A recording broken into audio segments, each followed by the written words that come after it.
the family accidentally discovered a natural hot spring and immediately get into the water, but they didn't know it was a septic tank. Eventually, the eldest son sensed something was wrong. There was a distinct smell of waste in the soil.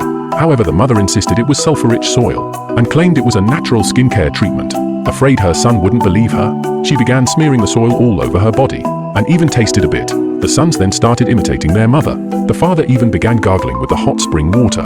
Just as the family was enjoying themselves, the eldest son fished a piece of toilet paper out of the water, and the younger son pulled out a syringe. They finally realized it was indeed a septic tank. The next day, they went to a proper scenic spot for rafting. The tour guide there was very enthusiastic. The whole family thought nothing would go wrong this time. But then the guide's phone rang. It was his fiancée calling off their engagement because she was marrying his best friend. Everyone expected the day's plans to be cancelled, but soon, the guide shifted his mood, smiled and invited them to continue the rafting. At first, the journey went very smoothly, and the family was extremely happy. The couple even shared a sweet kiss in front of the guide, but this act deeply hurt him. Furious, the guide turned the boat around, abandoning the originally calm route for a rapidly rushing part of the river. The father turned to ask about the conditions, but the guide simply plunged his head into the water.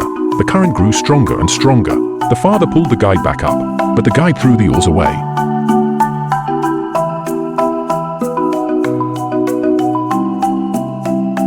Soon, they realized there was a cliff waterfall ahead. Fortunately, the family jumped off the boat in time and managed to grab hold of a log, but the guide wasn't as lucky. After 2 failed trips, the family decided to head straight home. Just then, the car's fuel light came on. The next moment, the car stalled. The woman was furious, but the man took out the remote control, pressed the backup button, and the car started again. Just as they were about to get in, the car drove off on its own. The man tried to press the remote again to stop the car, but